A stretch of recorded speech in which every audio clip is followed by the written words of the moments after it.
கிறிஸ்து ஜனங்களுக்கு முக்கியமான காரியம் சொல்லுகிறார். இந்த பகுதியை வாசிக்கும் போது கவலைப்படாதீர்கள் என்று அடிக்கடி சொல்லுகிறார். உணவை குறித்து கவலைப்படாதுங்க, உடையை குறித்து கவலைப்படாதுங்க, நாளை தினத்தை குறித்து கவலைப்படாதுங்க. ஏதோ ஒரு கவலை உள்ளத்தில் இருக்குல்ல, ஏதோ ஒரு தேவை குறித்த கவலை, நாளைக்கு என்ன பண்ணுறது, இதுக்கு என்ன செய்கிறது, அதுக்கு என்ன செய்கிறதுன்னு இப்படி சில தேவைகள், சில பிரச்சனைகள் நம்மை பாதித்து கவலை கொண்டு வருது.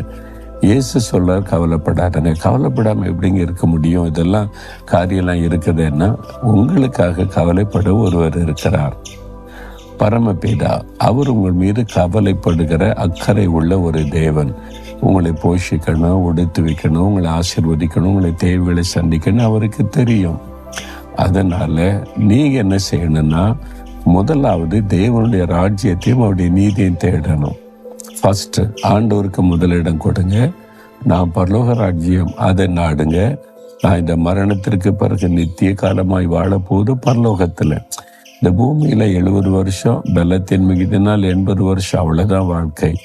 ஆனால் பரலோகத்துல தான் நித்திய காலமாய் நம்ம வாழ போகிறோம். ஆண்டாண்டு காலமாய் லட்சமான ஆண்டுகளாக அழியாத இந்த வாழ்வு, அது கொடுக்கத்தான் இயேசு உலகத்தில் வந்தார்.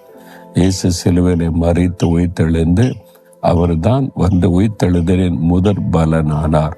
நாமும் இயேசுவை தேடி முதலாவது அவருடைய ராஜ்யத்துக்குரிய பிள்ளைகளாக மாறிட்டா மரணத்திற்கு பிறகு ஒரு மகிமையான சரீரம் இயேசுடைய வருகைக்கு பிறகு நமக்கு கொடுக்கப்பட்டு இயேசுவோட நித்திய காலமாய் வாழுவோம். அதைத்தான் தேட சொல்லுங்க. முதலாவது தேவனுடைய ராஜ்யத்தை தேடுங்க. பரலோக ராஜ்யத்தில் ஒரு பெரிய புஸ்தகம் இருக்கிறது, ஜீவ புஸ்தகம். நம்ம இயேசுவை ஏற்றுக்கொண்டு ரட்சிக்கப்படும் போது நம்முடைய பெயர் அதில் எழுதப்படும். அப்படி எழுதப்பட்டவங்க மட்டும்தான் பரலோக ராஜ்யத்தில் செல்ல முடியும். அதைத்தான் ஆண்டு சொல்லுகிறார், அந்த ராஜ்யத்தை தேடுங்க, அதில் உங்களுடைய பெயர் இருக்கிறதா என்பதில் கவனம் செலுத்துங்க, மற்றதெல்லாம் கூட கொடுக்கப்படும் சொல்றார். மற்ற ஒன்று குறித்து கவலைப்பட, எல்லாமே உங்களுக்கு தரப்படும்.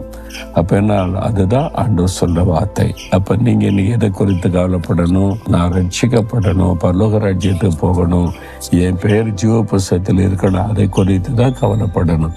வேற ஒன்று குறித்து கவலைப்படாதுங்க. இதெல்லாம் ஆண்டவர் உங்களுக்கு தருவார். இன்றைக்கு உங்களுக்கு என்ன தேவை இருக்கு, கர்த்தர் தருவார். நாளைக்கு என்ன தேவை, அதை அவர் சந்திப்பார்.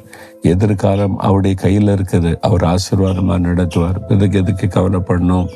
எல்லா கவலைகளும் மூட்டை கட்டி ஆண்டோடைய பாத்திரம் வச்சிருங்க. இன்றைக்கு ஒரே ஒரு கவலை, நான் ஆண்டவருக்கு பிரியமாக வாழணும், நீதியாக நடக்கணும், பரலோக ராஜ்யத்துக்கு போகணும். அதை மட்டும் கவனம் செலுத்துங்க. சரியா?